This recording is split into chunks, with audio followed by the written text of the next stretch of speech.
Assalamualaikum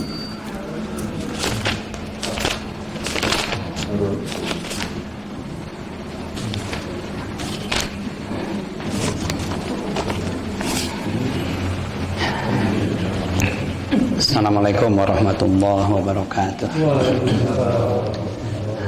Alhamdulillahirabbil alamin wa bihi nasta'inu ala umuri dunya waddin.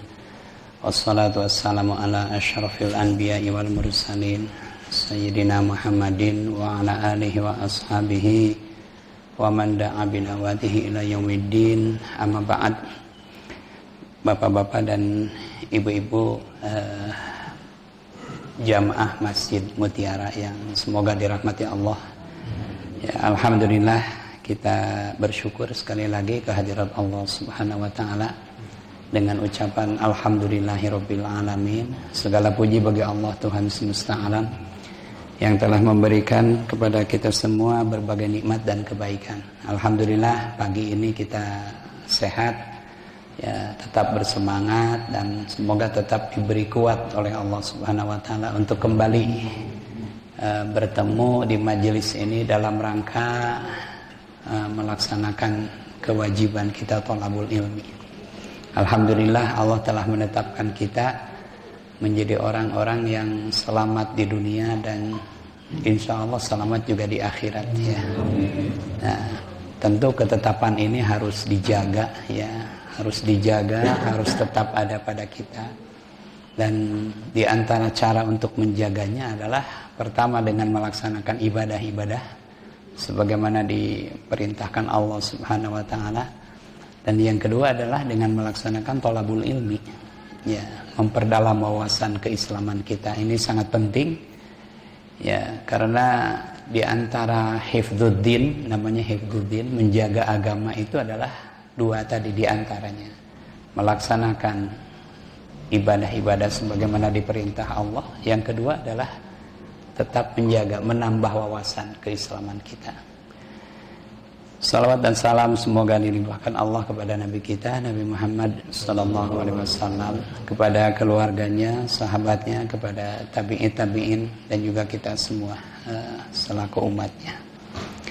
Bapak dan Ibu yang dirahmati Allah, hari ini saya ingin membahas surah Yusuf, ya.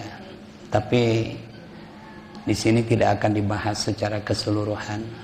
Nah, yang ingin saya bahas di sini adalah tentang hikmah atau pelajaran-pelajaran penting yang ada di dalam surah Yusuf yang tentu sangat bermanfaat, ya, bagi kita semua untuk menjadi ibrah, ya, untuk menjadi pelajaran. Di dalam Al-Qur'an itu ada, ya, selain ada nizam, selain ada aturan, wasyari, ada undang-undang, ya, juga dimuat kisah-kisah di dalam Al-Qur'an. Dan sengaja kisah-kisah ini dimuat oleh Allah Subhanahu wa taala tentunya untuk menjadi pelajaran bagi kita. Ya, di dalamnya bukan hanya kisah-kisah orang-orang yang baik, bukan hanya kisah orang-orang yang soleh, tapi juga ada kisah orang-orang yang sebaliknya. Ya, supaya kita menjadi tahu, ya, apa akibat yang akan terjadi bila seseorang melakukan kebaikan atau keburukan dan apa yang didapat jika seseorang melakukan kebaikan. Ya. Baik Bapak Ibu, biasanya bapak-bapak dan ibu-ibu pegang Al-Qur'annya, ya, di sini bisa supaya kita nanti buka terjemahannya, ya. Ada 10 di dalam tafsir Al-Maraghi yang dijelaskan hikmah atau pelajaran penting dari kisah Nabi Yusuf alaihi salam. Yang pertama adalah tentang mimpi. Yang pertama tentang mimpi. Ini difirmankan Allah di dalam surah Yusuf, surah yang ke-12, di ayat yang ke-4, ya. Idh qala Yusufu li abihi ya abati inni ra'aitu ahada asyara kaukaba wasyamsa wal qamara ra'aituhum li sajidin. Ingatlah ketika Yusuf berkata kepada ayahnya, Wahai ayahku, aku bermimpi, ya, tadi malam mungkin begitu ya, aku bermimpi melihat ada 11 bintang, matahari dan bulan. Semuanya sujud kepadaku. Ya. Kapan nih Bapak Ibu Nabi Yusuf bermimpi ini? Kapan? Ketika dia usianya masih kecil. Ya, jadi ketika beliau usianya masih kecil, ketika sama sekali belum mengerti tentang wahyu, dan waktu itu beliau belum diangkat menjadi seorang nabi atau seorang rasul. Dia bermimpi. Ya, mimpinya itu luar biasa, melihat ada 11 bintang, ya, matahari dan bulan, semuanya sujud kepadaku. Ya. Nabi Yusuf tahu nggak nih artinya? Apa artinya? Tidak tahu. Makanya dia bicara ke ayahnya, ke bapaknya. Ya, ada isyarat ya bahwa di situ Nabi Yusuf bertanya apa itu artinya. Makanya di ayat yang ke-5-nya, ya, ayahnya Nabi Yakub, ayahnya Nabi Yusuf itu Nabi Yakub berkata, ya bunayya la taqsus ru'yaka ala ikhwatika fayakidu laka kaida. Ya, kata ayahnya, wahai anakku, ya, jangan engkau ceritakan mimpi ini kepada saudara-saudaramu. Fayakidu laka kaida. Ya, mereka akan melakukan tipu daya kepadamu. Jadi ada kekhawatiran dari ayahnya Nabi Yakub terhadap saudara-saudaranya Yusuf. Bapak Ibu yang dirahmati Allah, di sini Nabi Yakub melihat ada satu gejala ya, atau ada satu gambaran ya, bagaimana beliau melihat saudara-saudara Yusuf ini tidak suka kepada Yusuf. Ya, kepada Yusuf dan adiknya Bunyamin. Ya. Dan itu diperlihatkan, ayahnya tahu. Ya. Nanti disebutkan ya, apa sih yang membuat mereka seperti itu. Nah, makanya pelajaran yang kedua adalah tentang iri, Pak. Jadi yang pertama tentang mimpi, yang kedua tentang iri. Ya. Iri itu apa? Dengki ya. Dengki atau iri dengki. Atau bahasa Arabnya apa? Hasud. Hasud. Nah, Bapak-bapak dan ibu-ibu yang dirahmati Allah, iri atau kedengkian itu bisa membuat seseorang tidak bisa menggunakan akal sehatnya. Ya. Iri atau dengki itu akan membuat seseorang tidak lagi melihat siapa orang yang didengkinya ini. Ya. Ini sangat berbahaya, Pak. Karena orang-orang yang iri, orang-orang yang dengki itu tertutup matanya. Dia tidak lagi melihat kalau itu siapa, kalau itu saudaranya, kalau itu adiknya gitu ya. Ini bahayanya iri. Ini dijelaskan di surah Yusuf ayat yang ke-8 ya. Atau ayat yang dari mulai ayat yang ke-7, 7, 8, 9 ya sampai 10. Laqad kana fi Yusufa, sungguh telah ada di dalam kisah Yusuf itu wa ikhwatihi dan saudara-saudaranya ayatun, suatu tanda lisailina bagi orang-orang yang bertanya. Idh qalu, ingatlah ketika mereka saudara-saudara Yusuf berkata, la Yusufu wa akhuhu ahabbu ila abina minna wa nahnu usbah. Nah, mereka saudara-saudara Yusuf itu mengatakan, ayah kita ya lebih mencintai Yusuf daripada kita, padahal kita adalah golongan yang besar. Ada berapa saudara Yusuf itu? Semuanya? Ya, ada berapa? Saudara Yusuf ada 11, Pak. Tadi diisyaratkan dengan bintang itu ya. Ada 11 bintang. Jadi ada 11. Nabi Yakub itu punya putra 12 dengan Yusuf. Ya, jadi saudara Yusuf.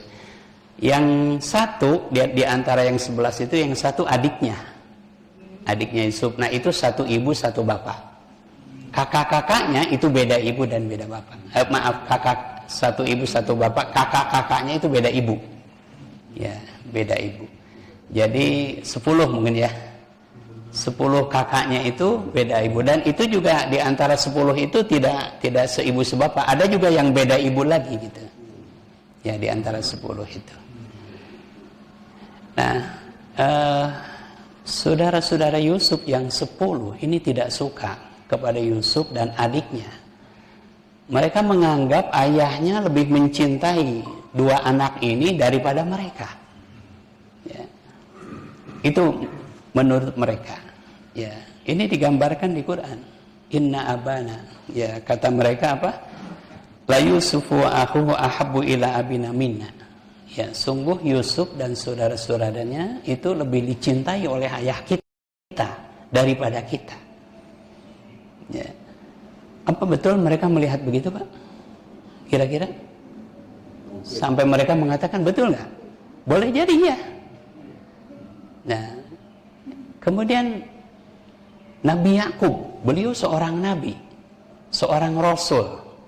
Apa mungkin beliau melakukan pilih kasih di antara anak-anaknya?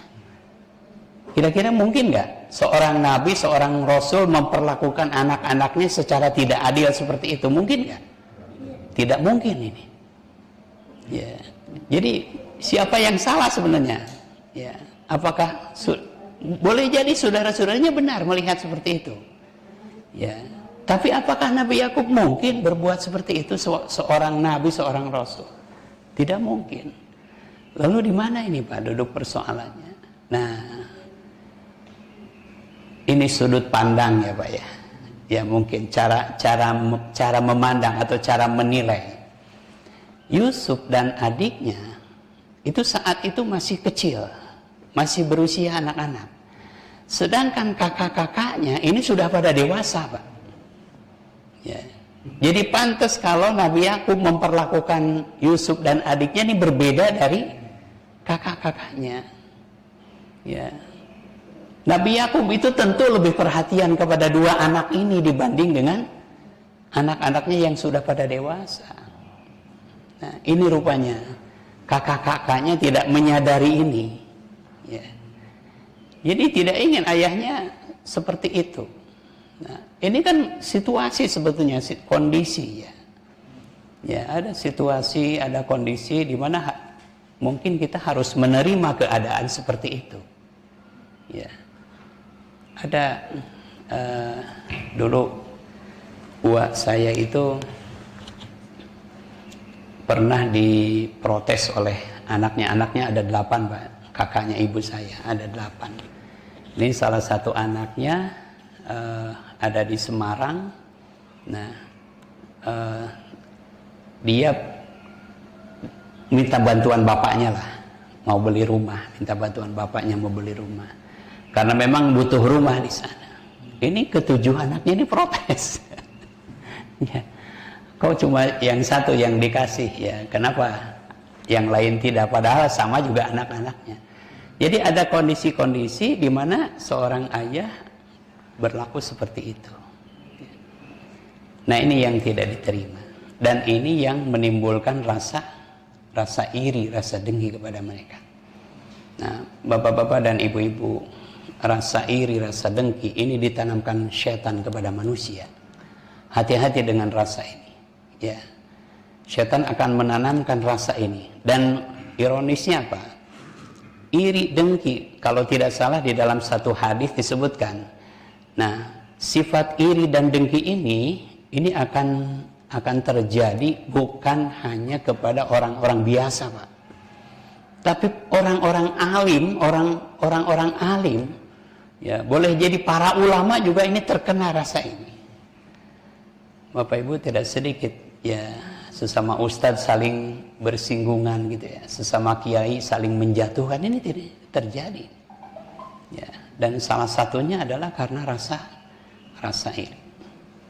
Dan rasa dengki ini itu akan membuat seseorang kehilangan akal sehatnya. Dia tidak lagi melihat bahwa Yusuf itu saudaranya ya, sampai apa yang dilakukan, direncanakan mereka ya, di ayat yang ke-9 itu, Pak. Uqtulu Yusufa awitrahuhu ya, bunuhlah Yusuf ya, atau buanglah dia Ya, ke tempat yang jauh, yahlulakum wajhu abikum, niscaya perhatian ayah kalian akan tertuju kepada kalian. Bunuh saja Yusuf. Ini kan begini, rasa iri itu sampai mendorong mereka seperti itu, melakukan satu kejahatan. Ya, padahal yang mereka rencanakan bunuh itu siapa? Saudaranya sendiri, Pak. Ya. Ini hati-hati dengan sifat ini, dengan rasa dengki ini. Ya, dan bapak-bapak, ibu-ibu, tidak ada cara yang bisa dilakukan untuk menghadapi orang-orang yang iri, dengki kepada kita. Ya, tidak ada selain satu, memohon perlindungan kepada Allah. Ya. Karena orang yang iri, dia akan berpura-pura baik di hadapan kita. Orang yang dengki kepada kita di hadapan kita ini seperti orang yang sayang kepada kita. Ini dicontohkan oleh saudara-saudara Yusuf di ayat yang ke-11. Ya. Di ayat yang ke-11. Mereka datang kepada ayahnya lalu berkata, "Ya abana malaka la ta'manna ala Yusufa wa inna lahu lanasihun." Ya, mereka mengatakan, "Wahai ayah kami, kenapa ayah tidak mempercayakan Yusuf kepada kami? Kami juga sayang kepada dia." Ya, ini Pak, ya seperti ini. Orang-orang yang iri akan memperlihatkan sikap baik, akan memperlihatkan muka manis kepada kita, tapi di balik itu ya ada rencana-rencana jahat yang ingin mereka lakukan. Apa yang diinginkan oleh orang yang iri kepada kita? Ya, kebinasaan. Ya, orang yang iri berharap orang yang didengkinya itu binasa, dan mereka akan melakukan berbagai jebakan untuk melakukan itu, Pak. Ya. Makanya tadi tidak ada cara selain apa? Memohon perlindungan kepada Allah. Qul a'udzu birabbil falaq min syarri ma khalaq wa min syarri ghasiqin idza waqab wa min syarri nafatsati fil 'uqad wa min syarri hasidin.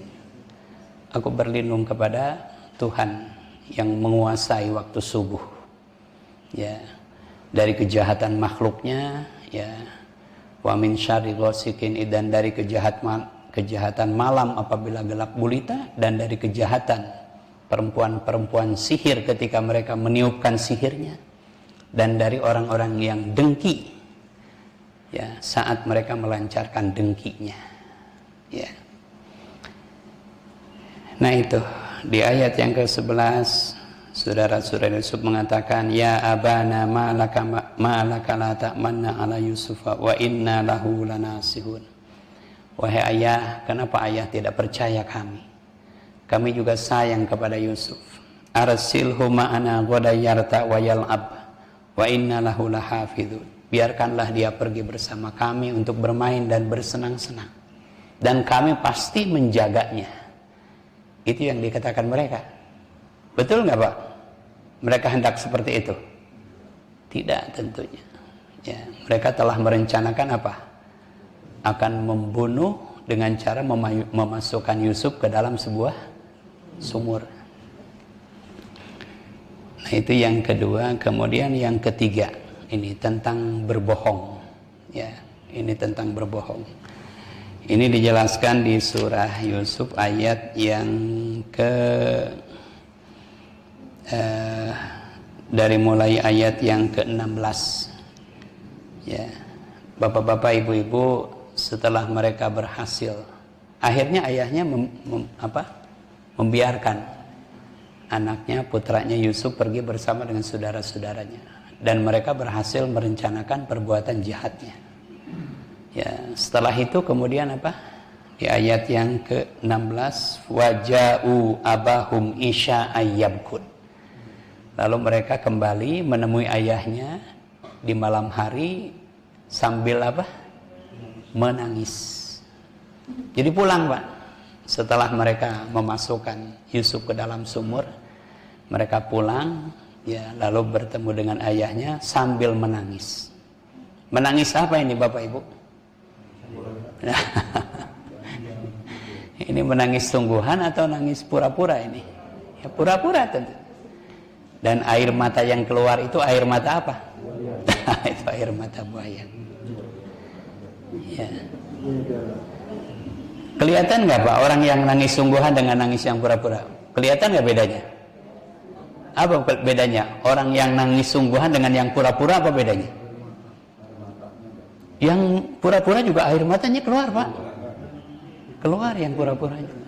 Apa bedanya? Bedanya kalau yang nangis sungguhan itu biasanya ditutupi Pak. Orang biasanya merasa malu kalau dia menangis sungguhan. Tapi kalau yang nangis pura-pura itu biasanya diperlihatkan. Betul nggak? Supaya orang tahu dia itu nangis, biasanya gitu. Punten dulu waktu saya kecil, ya. Tapi saya nggak pernah ikutan ya. Kalau ada, mohon maaf, kalau ada tetangga yang Tionghoa meninggal dunia, nah itu biasanya ada anak-anak itu pada ikut nangis gitu pada. Tapi saya nggak pernah ikutan. Ya bapak saya melarangnya jangan ikutan kan. Ya itu nangis pura-pura. Ya. Nah inilah mereka berbohong. Ya, mereka pulang menemui ayahnya sambil menangis. Kemudian mereka berkata kepada ayahnya, "Ya abana, qalu ya abana, inna dhahabna nastabiqu wa tarakna Yusufa inda mata'ina fa akalahu dhi'bu." Gitu. Ya, mereka mengatakan, "Wahai ayah," sambil menangis ya. "Kami pergi dan kami berlomba. Lalu kami tinggalkan Yusuf di dekat barang-barang kami.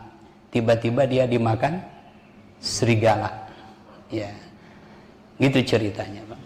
Ya, ini kebohongan ini. Ya, ini kebohongan. Mereka melakukan kebohongan untuk apa, Pak? Untuk apa mereka melakukan kebohongan itu? Untuk menutupi perbuatannya. Ya, mereka tentu tidak ingin ayahnya tahu kalau mereka itu melakukan kejahatan terhadap Yusuf. Lalu untuk menutupi perbuatan jahatnya mereka berbohong. Ya. Jadi kami bermain, kami berlomba, ya nastabiqu wa tarakna Yusufa inda mata'ina. Ya, kami tinggalkan Yusuf di dekat barang-barang. Tiba-tiba dia dimakan serigala. Nah, ini bohong, Pak. Dan belum apa-apa dia udah ketahuan gitu kalau dia bohong. Apa di ujung ayatnya mereka mengatakan, ya, "Wa ma anta bimu'minin lana." Ya, walaupun nasodikin. Pasti ayah nggak percaya gitu. Sekalipun kami berkata benar. Jadi bapaknya belum komen, dia udah ngomong gitu ya. Bapaknya belum ngomong gitu. Tapi mereka udah ngomong gitu, pasti bapak nggak akan percaya sekalipun kami berkata benar. Ini kan udah kelihatan, Pak. Ya, udah kelihatan. Dan mereka berusaha menutupi kebohongannya dengan apa? Dengan kebohongan lagi. Orang berbohong itu kan biasanya menutupi kebohongannya dengan berbohong lagi. Pakai sumpah. Ya. Dulu nggak pakai sumpah gitu. Nggak apa, di sini bukan sumpah ini. Di ayat yang ke-18, waja'u ala qamisihi bidamin kadzib. Mereka datang dengan membawa baju Yusuf yang sudah dilumuri darah palsu. Ya, ini untuk menutupi kebohongannya dengan berbohong. Jadi sengaja baju Yusufnya dibawa dalam keadaan robek dan berlumuran darah. Ya, itu darah palsu. Darah palsu atau asli, Bu? Asli darahnya. Tapi bukan mestinya darah siapa itu? Darah Yusuf. Tapi ini darah kambing. Ya. Jadi darahnya darah kambing. Ya. Makanya disebut darah palsu. Ya. Padahal darah asli ya darah kambing. Maksud palsu di sini bukan darah Yusuf. Mestinya darah Yusuf kan? Ya. Tapi ini darah kambing. Ya. Kemudian Nabi Yakub mengatakan bal sawalat lakum anfusukum amro. Kalianlah yang memandang baik perbuatan kalian. Ya, kalian melakukan perbuatan itu dan kalian pandang bahwa kalian lihat itu adalah perbuatan yang baik, bermanfaat untuk kalian. Padahal setiap perbuatan dosa itu tidak akan mendatangkan manfaat. Apa harapannya, Pak? Mereka melakukan itu harapannya apa? tadi supaya perhatian bapaknya tertuju kepada mereka, kan itu harapannya. Terjadi nggak apa itu? Tidak. Malah bapaknya menjadi marah kepada mereka. Iya kan? Boro-boro perhatian malah bapaknya jadi marah. Jadi setiap kejahatan, orang berbuat jahat dia pikir ini bermanfaat untuk yang melakukannya, padahal tidak.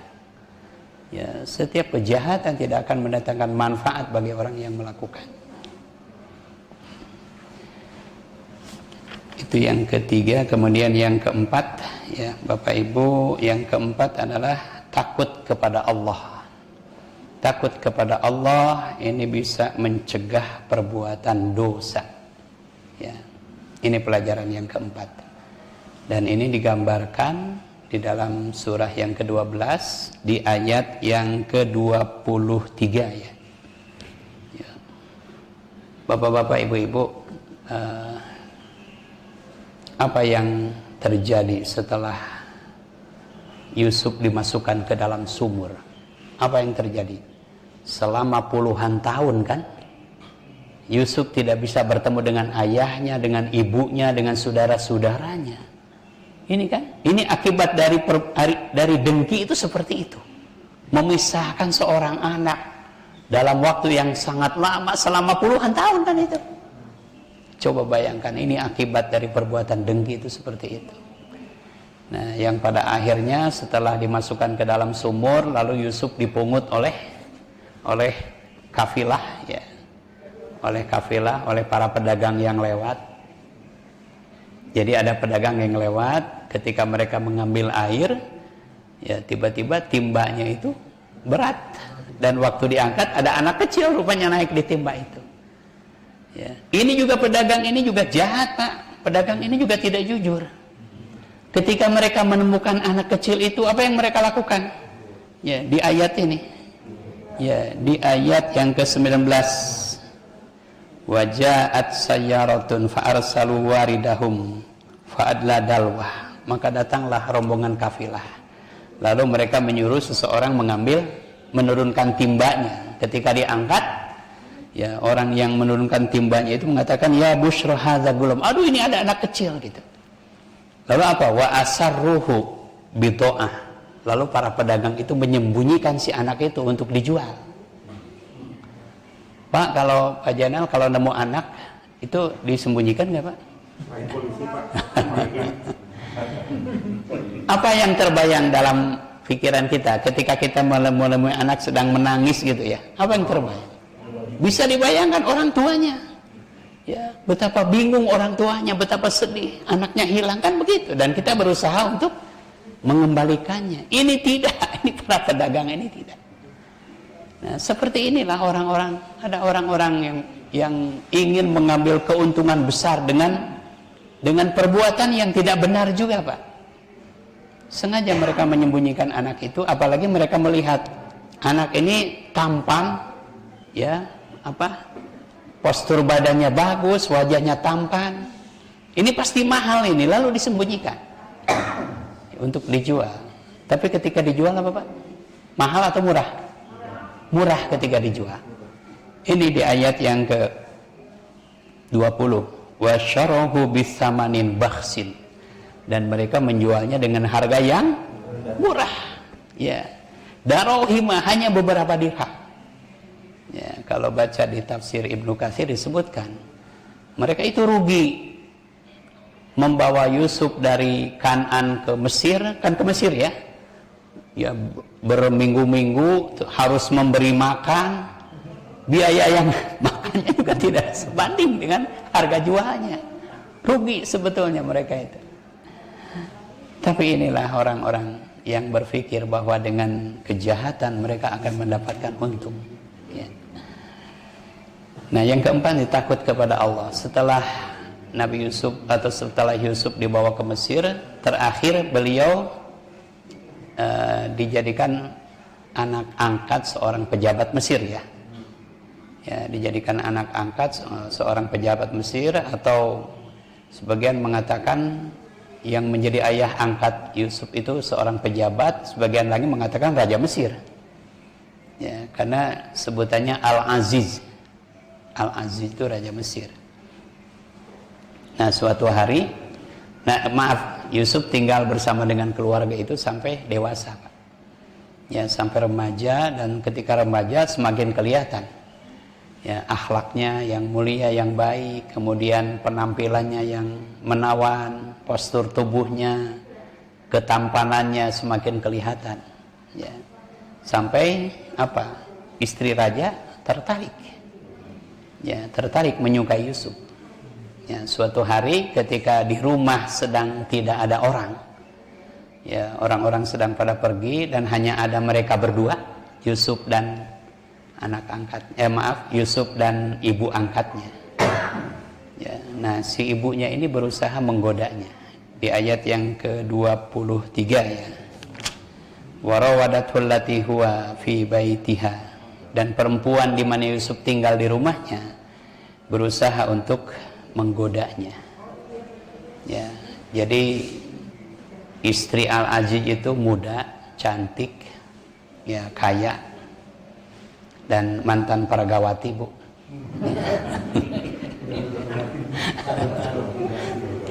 Peragawati.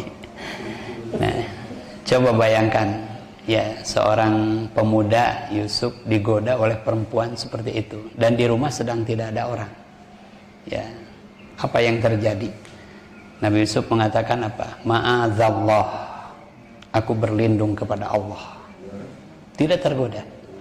Nah, inilah rasa takut kepada Allah itu bisa mencegah seseorang dari melakukan perbuatan dosa. Rasa takut ini yang lebih besar, rasa takut yang ada di dadanya kepada Allah.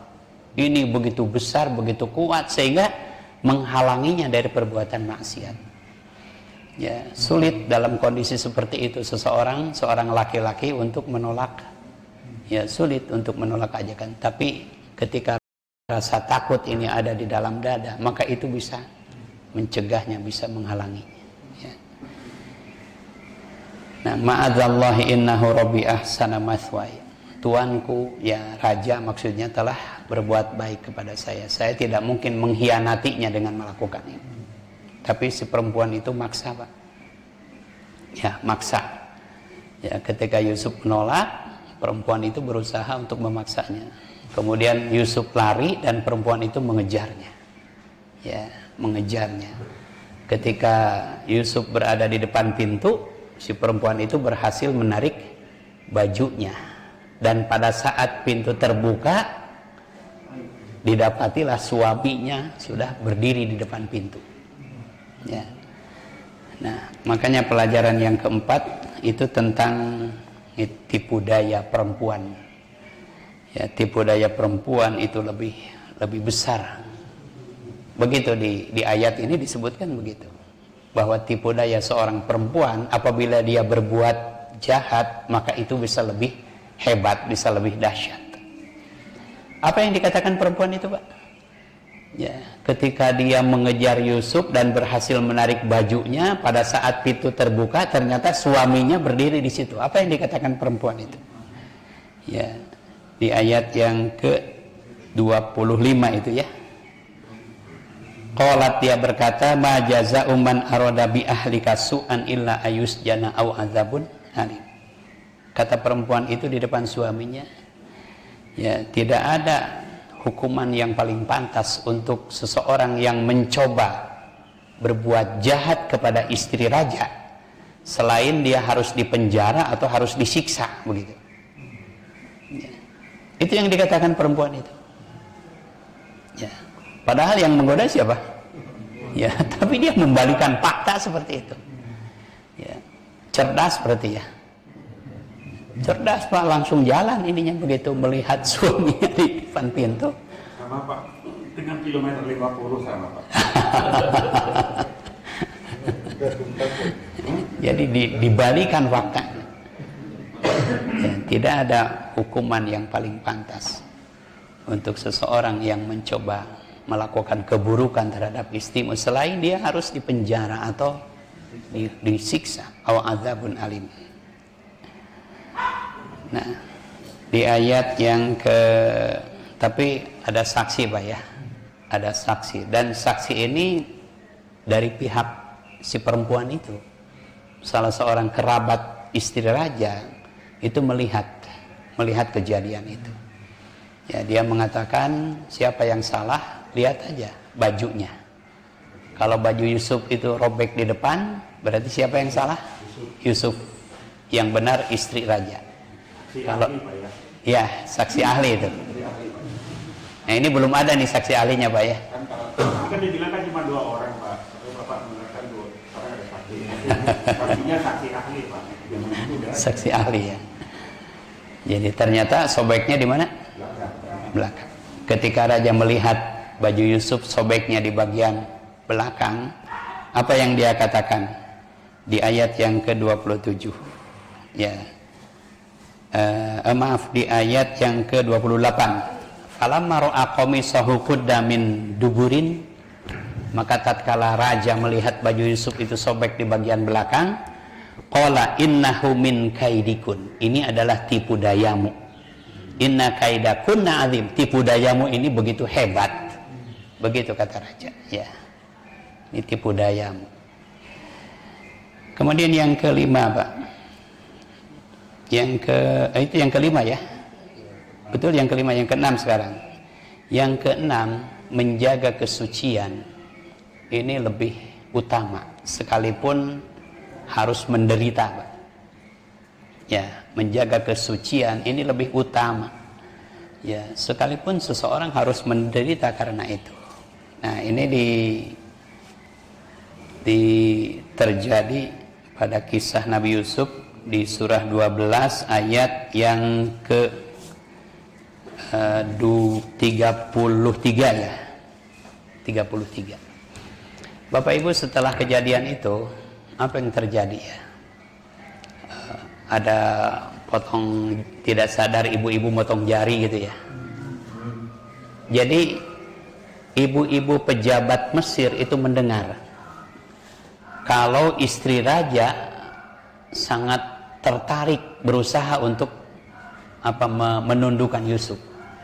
Dan mereka melihat tidak pantas seorang istri raja mencintai pembantunya gitu. Mereka mengatakan begitu. Ya. Nah, Zulaiha namanya ya. Istri raja itu Zulaiha kan? Yang kita tahu Zulaiha lah. Ya, wallahualam nama sebenarnya itu siapa? Tapi seringkali orang menyebutnya Zulaiha. Nah, Zulaiha marah, Pak. Marah, digunjing oleh oleh istri-istri pejabat Mesir. Lalu mereka diundang ya di satu acara makan. Ya, kemudian kepada mereka diberikan advertiser, ya, makanan pembuka berupa buah. Ya, kepada masing-masing undangan diberi satu buah apel mungkin dengan pisaunya. Silakan dinikmati. Ketika mereka sedang mengiris buah itu, Zulaiha menyuruh Yusuf keluar. Ya, keluar kamu, dan lewat di depan ibu-ibu yang sedang. Apa yang terjadi? Tidak sadar ketika mereka melihat Yusuf, tidak sadar saking kagumnya mereka mengiris tangannya sendiri. Ini luar biasa, Pak. Begitu tampannya, begitu menawannya, sampai perempuan-perempuan itu tidak sadar mengiris tangannya sendiri. Ya, mereka mengatakan mahasyanillah in hadza bashar illa malakun karim. Maha suci Allah ini sih bukan manusia, tapi ini malaikat, kata mereka begitu. Ada nggak, Pak, laki-laki seperti itu yang ketika lewat sampai perempuan-perempuan itu tidak sadar gitu melukai tangannya sendiri? Ada nggak? Banyak, Pak.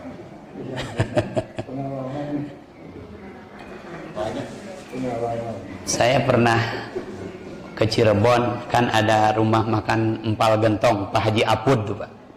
Ya. Apud. Saya masuk, di situ ibu-ibu jamaah pengajian kayaknya sedang pada makan. Saya lewat, biasa-biasa lewat. Nggak ada yang melihat saya. Saya pikir ibu-ibu akan salah masuk nyuap gitu ya. Harare-harare. Nah, akhirnya apa? Setelah kejadian itu, maka banyak perempuan yang berusaha menggoda Yusuf, mengejar-ngejar Yusuf. Nah, lalu apa yang terjadi Pak di ayat yang ke-33 itu? Yusuf mengatakan, Rabbi sijnu ahabbu ilayya mimma tad'unani ilaihi.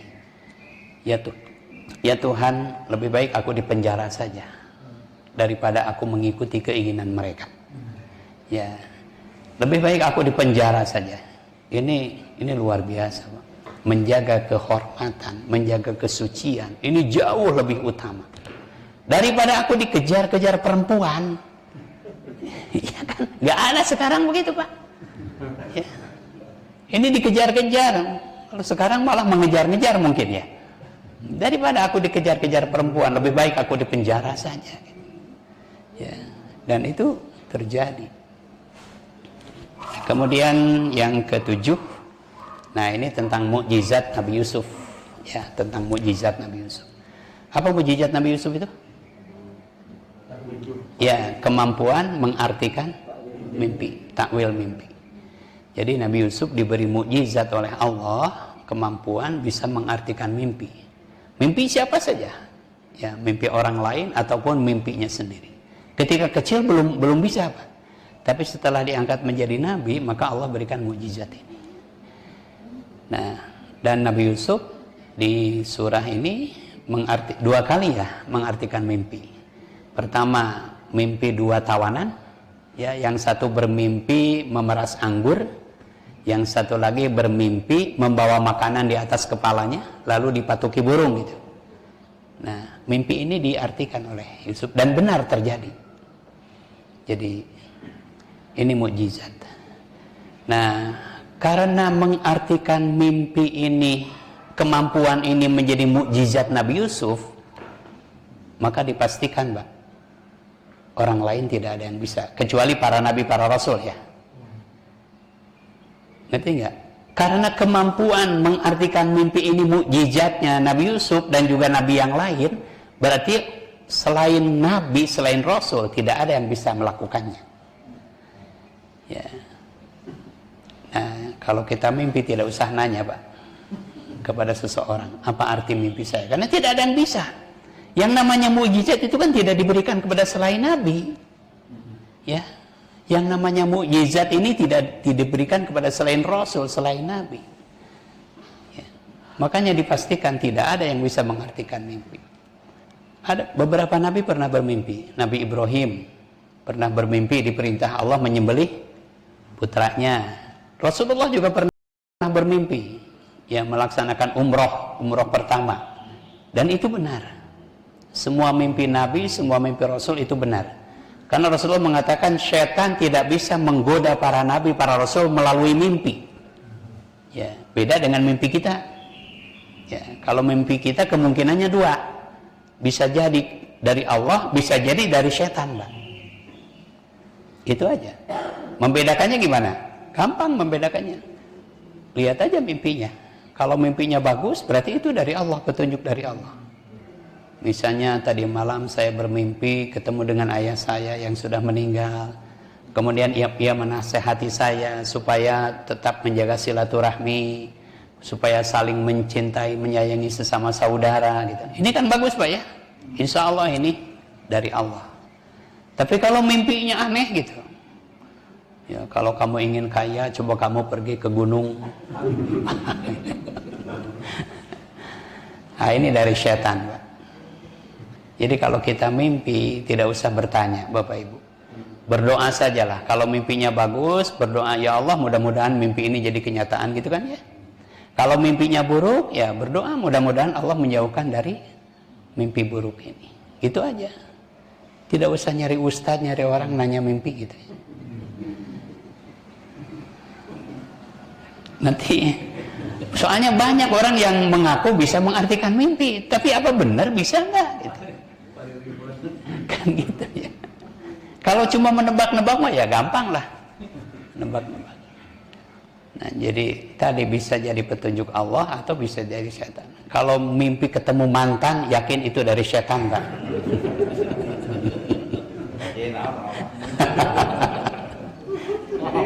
Mimpi itu ada benarnya, Pak ya? Ada benarnya, boleh jadi. Ya, tapi kita nggak bisa Nggak bisa diartikan. Ya, tidak usah mengartikan. Tapi ada mimpi yang benar terjadi apa? Punten, biasanya mimpi pipis itu suka terjadi itu. Kenyataan itu Pak. Kemudian yang ke-8 berdakwah. Nah, yang ke-8 berdakwah. Nabi Yusuf seorang nabi, seorang rasul.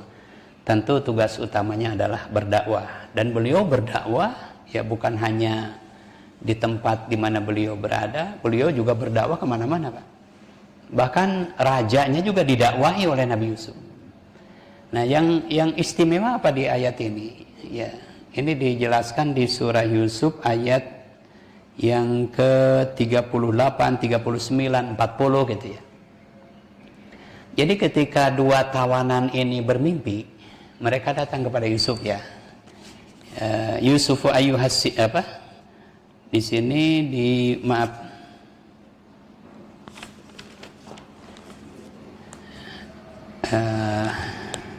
wadakhala ma'ahu sijnu fatayan, dan masuklah dua tawanan ke tempatnya Yusuf ya. Kemudian salah satu berkata tadi mimpi memeras anggur, yang satu lagi mimpi membawa makanan lalu dipatuki oleh burung. Nah, kemudian keduanya berkata nabi ta'wilihi, tolong artikan mimpi kami ini ya. Inna naraka minal musinin, kami melihat engkau ini orang yang baik, coba tolong artikan mimpi. Diartikan Pak ya.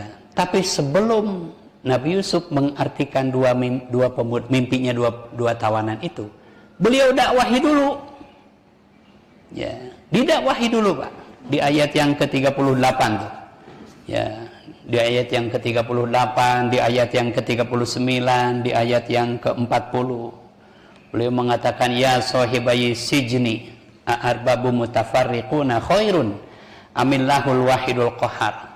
Wahai dua penghuni penjara, mana yang lebih baik? Tuhan-Tuhan yang bermacam-macam atau Allah Tuhan yang Maha Esa? Mana menurutmu yang lebih baik? Ini sebelum diartikan mimpinya, didakwahi dulu ya. Nah, setelah didakwahi, setelah mereka menerima, baru kemudian diartikan mimpinya di ayat yang ke-41 ya. Nah, jadi ini pelajarannya apa? Setiap kali kita punya kesempatan untuk berdakwah, maka lakukan itu. Ya, karena setiap kita punya kewajiban untuk menyampaikan, Pak, ya. Setiap kita punya kewajiban untuk mengajak orang lain ke dalam agama Allah. Dan setiap ada kesempatan kita lakukan itu. Waktu saya dirawat, dokternya itu dokter yang memeriksa saya itu namanya Dokter Adam Pak, di Rumah Sakit Hermina. Setiap kali datang selalu nanya, Pak Haji sudah sholat belum? Gitu. Selalu nanya gitu. Ya, sudah sholat belum? Gitu. Jadi ngajak ngobrol dulu itu. Ya kan dikiranya mungkin saya bukan ustadz Pak ya. Ya, dia mengajarkan saya zikir. Nih ada zikir ba'da sholat nih. Dia ya itulah istighfar gitu, padahal saya juga tiap hari dikira begitu kan. Ya saya ya mangut aja ya, makasih Dok ya, ini insya Allah.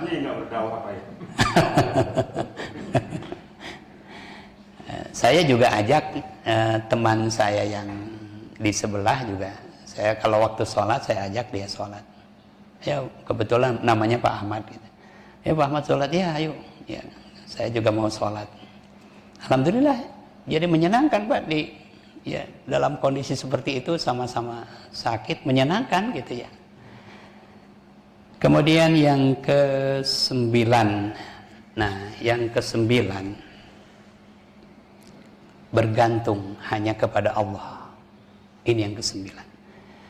Kalau kita punya keinginan, kalau kita punya cita-cita atau ada sesuatu yang kita harapkan, maka mohonkanlah semuanya itu kepada Allah. Kenapa? Karena hanya Allah lah yang bisa mengabulkan, mewujudkan segala keinginan dan harapan kita. Tidak ada selain Allah yang bisa melakukan itu. Ya, jika semua manusia dari masyrik sampai ke maghrib menginginkan sesuatu kepada kita, tapi Allah tidak menghendakinya, maka itu tidak bisa terjadi. Ya. Tapi jika Allah berkehendak untuk memberikan sesuatu kepada kita, sekalipun seluruh manusia di dunia mencegahnya, pasti itu akan terjadi. Nah, ini ada satu apa ya? Kekhilafan, kalau dikatakan kekhilafan Nabi Yusuf. Jadi ketika dia ingin masuk penjara, dia minta kepada Allah. Di ayat yang ke-33 tadi, Pak. Rabbi sijnu ahabbu ilayya mimma tad'unani ilaihi. Ya Allah, penjara lebih aku sukai daripada mengikuti ajakan mereka. Kepada Allah dia mintanya dan dikabulkan di penjara. Tapi pada saat dia ingin keluar dari penjara, mintanya bukan kepada Allah. Ya, ini di ayat yang ke-42, Pak. Ayat ke-42. Wa qala lilladzi dhanna annahu najim minhum adhkurni inda rabbik. Jadi dua tawanan tadi diartikan mimpinya. Yang bermimpi memeras anggur, kata Nabi Yusuf, kamu akan kembali bekerja di tempat raja. Dan kamu akan kembali memberi minum raja dari anggur perasanmu itu. Lalu kepada yang satu, kamu yang mimpi membawa makanan di atas kepalanya akan keluar dan disalib. Lalu kepalamu akan dipatuki oleh burung. Gitu kata Nabi Yusuf. Dan itu terjadi.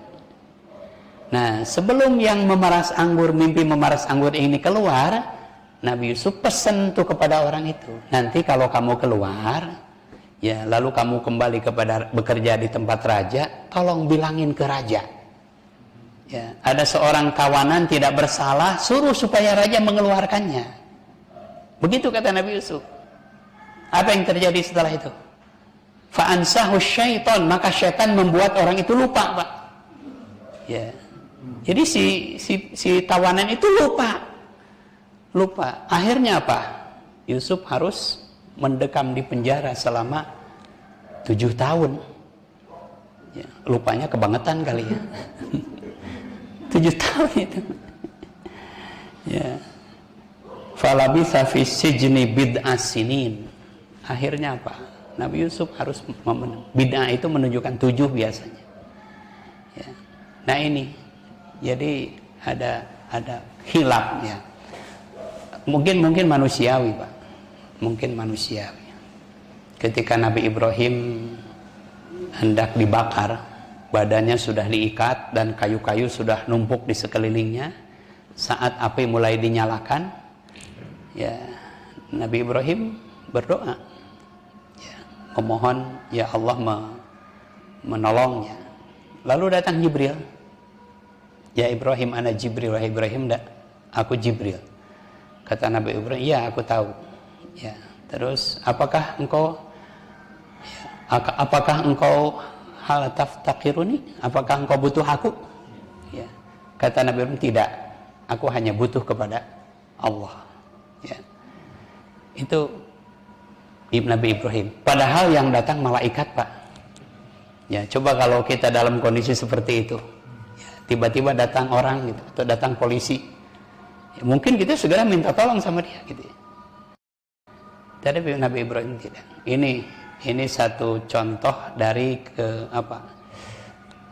dari ketergantungan seseorang kepada Allah begitu tinggi. Kemudian yang terakhir, yang ke-10 adalah memaafkan. Memaafkan. Raja bermimpi, lalu dipanggil para ahli mimpi, ya, untuk mengartikan mimpi raja itu. Mimpinya apa, Bapak Ibu? Raja itu, dia di dalam mimpinya melihat ada 7 ekor sapi yang kurus memakan 7 ekor sapi yang gemuk, dan ada 7 bulir gandum yang hijau dimakan oleh 7 bulir gandum yang kering gitu ya. Nah, tolong artikan mimpi. Panggil semua tukang takwil mimpi. Dipanggil semua tukang takwil mimpi itu. Ya. Tapi mereka mengatakan apa? Adghasu ahlam, itu mimpi kosong katanya, yang tidak ada artinya. Tapi raja penasaran. Ya. Barulah di situ si tukang peras anggur teh inget, Pak. Oh nyata. Kita geus 7 tahun kakarak inget. Aya cenah di penjara. Lalu dipanggil lah Sama Nabi Yusuf juga begitu. Sebelum beliau menghadap raja, minta dulu kepada raja. Minta apa? Minta supaya nama baiknya dibersihkan. Ya, tolong sampaikan kepada rajamu, ya, supaya dia membersihkan nama baikku. Karena orang-orang menyangka Nabi Yusuf telah menggoda istri raja. Ya, jadi minta dibersihkan nama baiknya. Ini juga pelajaran untuk kita, ya. Bagaimana seorang Zulaiha, Pak, seorang istri raja. Ini kan mimpi ini berkaitan dengan keamanan negara, Pak. Ya. Karena mimpi ini akan menjadi kenyataan. Apa arti mimpinya, Pak? Mimpi raja itu diartikan Nabi Yusuf apa? Akan terjadi 7 tahun masa subur. Nah setelah itu baru terjadi 7 tahun masa kekeringan. Ini kan berkaitan dengan keadaan, dengan situasi negeri Mesir. Nah, dan situasi ini tentu harus dihadapi bersama. Inilah contoh, Pak, contoh pemimpin, ya. Nabi Yusuf minta supaya istri raja itu ngaku, ya, bahwa dia yang menggoda aku, bukan aku menggoda dia. Ini istri raja, kira-kira mau nggak istri raja, Pak? Istri presiden disuruh ngaku gitu, kira-kira mau nggak? Misalnya gitu, ya. Ini dilakukan oleh istrinya raja demi kepentingan negara, Pak, sampai dia mengorbankan kehormatannya. Aku yang menggodanya. Ini di ayat yang ke-51, ya. Ya, di depan publik istrinya mengatakan, inni rawattuhu an nafsi, akulah yang menggodanya, aku yang membujuknya. Ya. Begitu dia mengatakan. Beliau mengatakan, hasyalillahi ma'alimna alaihi minsu. Maha suci Allah, kata istri raja, aku tidak melihat orang ini, aku tidak melihat keburukan ada pada orang ini. Dia orang baik. Akulah yang berusaha menggodanya. Ini rela dia korbankan nama baiknya demi kepentingan negara. Ya. Dan akhirnya apa? Rajanya pun akhirnya menyerahkan kekuasaan itu kepada Yusuf, kan, Pak? Ya, demi kepentingan negara. Ya, karena tidak ada orang yang bisa mengurusi masalah ini kecuali Nabi Yusuf. Akhirnya raja serahkan kekuasaan ini kepada Yusuf. Ya. Itulah Nabi Yusuf, seorang raja yang bukan orang Mesir, gitu. Ya. Ini terjadi nggak pada kita? Ketika seorang pejabat sudah melakukan kejahatan, melakukan kebohongan, disuruh mundur, bukannya kesadaran sendiri misalnya mundurnya, tapi disuruh mundur masih nggak mau, masih maju malah.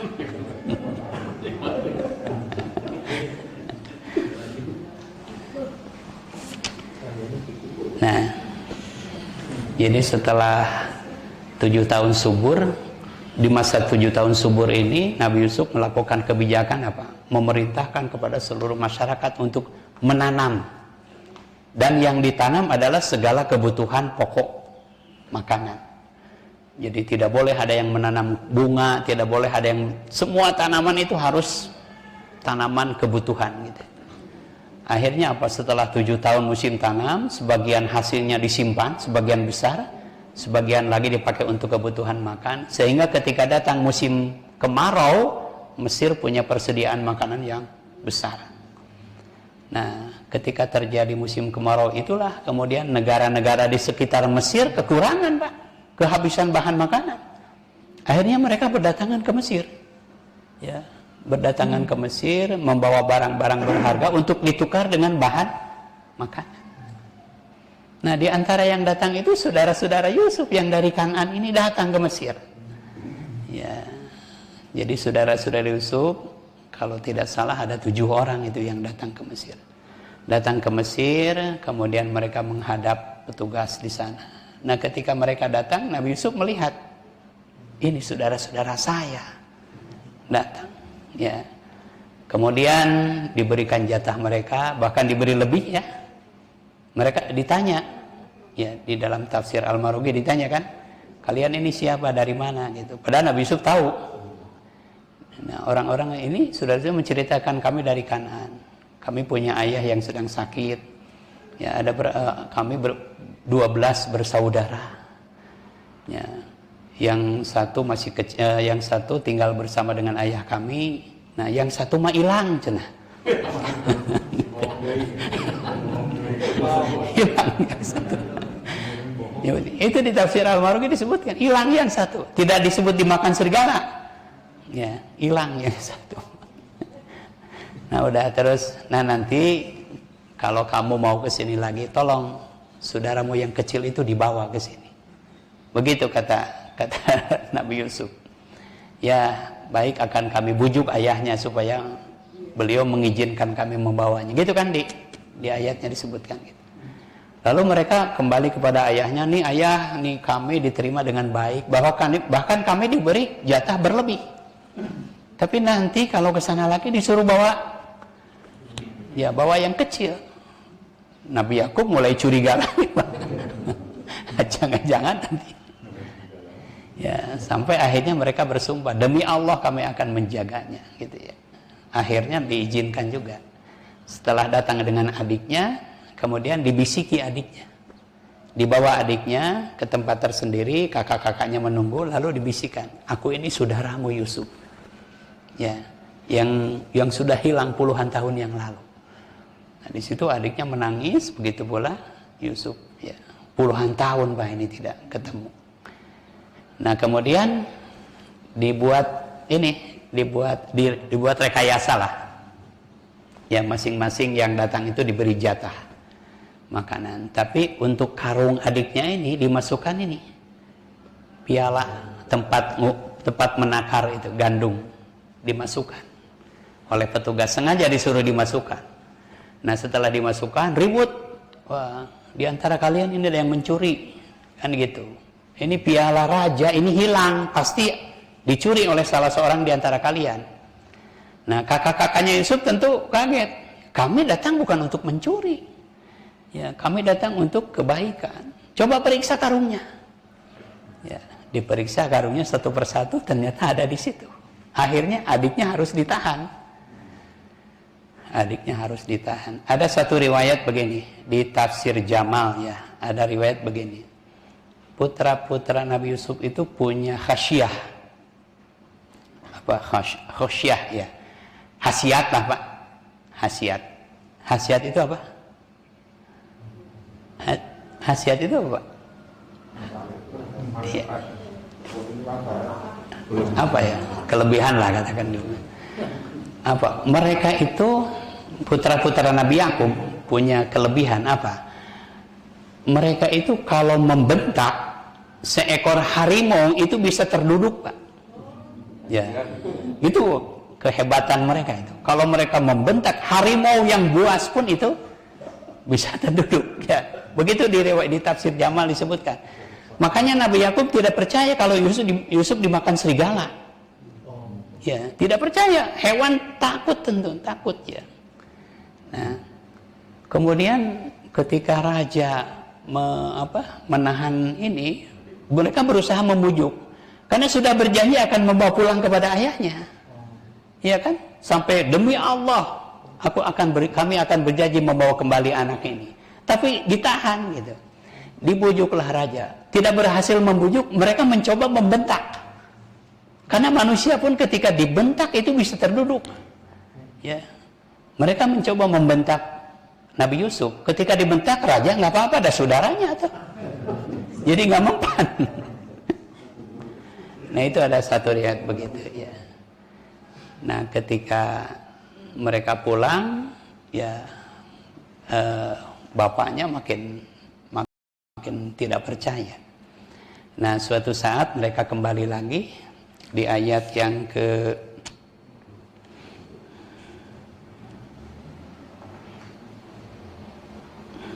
di ayat yang ke 88. Falamma dakhalu alaihi qalu ya ayyuhal aziz massana wa ahlana ad-durru wa ji'na bida'atin muzjatin fa'afil lanal kaila wa tasaddaq alaina innallaha yajzil mutasaddiqin. tatkala mereka masuk ke tempatnya Yusuf, ini saudara-saudaranya, ya kan habis mungkin persediaannya, kembali lagi ke Mesir. Ya, mereka berkata, ya ayuhal aziz. Nah, di situ mereka mengatakan kepada Nabi Yusuf, wahai al-aziz. Berarti Nabi Yusuf sudah menjadi raja. Ya, massana wa ahlana duru, kami dan keluarga kami ditimpa kesulitan. Ya, wajibna bibidoatin muzdatin, dan kami datang untuk meminta jatah dengan membawa barang-barang yang tidak berharga. Ya kan, barang-barang itu ditukar dengan bahan makanan, tapi barang-barang kami tidak berharga. Wa tasaddaq alaina, ya, maaf, wa afilanal kaila, penuhilah jatah kami dan bersedekahlah kepada kami. Innallaha yajzil mutasaddiqin, Allah akan membalas kepada orang-orang yang bersedekah atau berbuat baik kepada kami. Nah, di ayat yang ke-89 Nabi Yusuf menjawab, mengatakan kepada mereka belum tahu kalau raja itu adalah saudaranya. Nah, lalu di ayat 89 Nabi Yusuf mengatakan, hal alimtum ma fa'altum bi Yusuf wa akhihi, tahu nggak kalian apa yang kalian lakukan dulu terhadap Yusuf dan saudaranya? Mereka curiga, Pak. Kok raja tahu gitu ya? Jangan-jangan ini Yusuf gitu. Nah, lalu mereka mengatakan, qalu a'innaka la anta Yusuf, apakah Anda ini Yusuf? Maka qala, Nabi Yusuf berkata, ana Yusuf wa hadza akhi, aku Yusuf dan ini saudaraku. Nah, disitulah kemudian mereka semuanya menunduk, ya. Qad manallahu alaina innahu may yattaqi wa yasbir fa innallaha la yudhi'u ajral muhsinin. Allah telah memberikan kelebihan kepada kami. Yang terpikir oleh saudara-saudara Yusuf apa? Kekhawatiran Nabi Yusuf balas dendam. Iya kan? Ya, kekhawatiran Nabi Yusuf akan melakukan balas dendam. Ya, makanya mereka mengatakan, qalu, mereka berkata, tallahi, demi Allah, laqad atharakallahu alaina, sungguh Allah telah melebihkan Anda, engkau atas kami. Wa in kunna la khotin, dan sungguh kami orang-orang yang bersalah. Begitu kata mereka. Nah, disitulah Nabi Yusuf mengatakan, qala la tasriba alaikumul yauma, hari ini tidak akan ada yang disakiti, hari ini tidak akan ada yang dianiaya. La tasriba alaikumul yauma, ini memaafkan, Pak. Bisa nggak Nabi Yusuf balas dendam? Ketika Nabi Yusuf mengatakan, hal alimtum ma fa'altum bi Yusuf, tahu nggak apa yang kalian lakukan terhadap Yusuf dahulu dan saudaranya? Ya, di situ seolah-olah Nabi Yusuf ingin membalas, tapi yang dilakukan apa? La tasriba alaikumul yaum, tidak ada kezaliman atas kalian.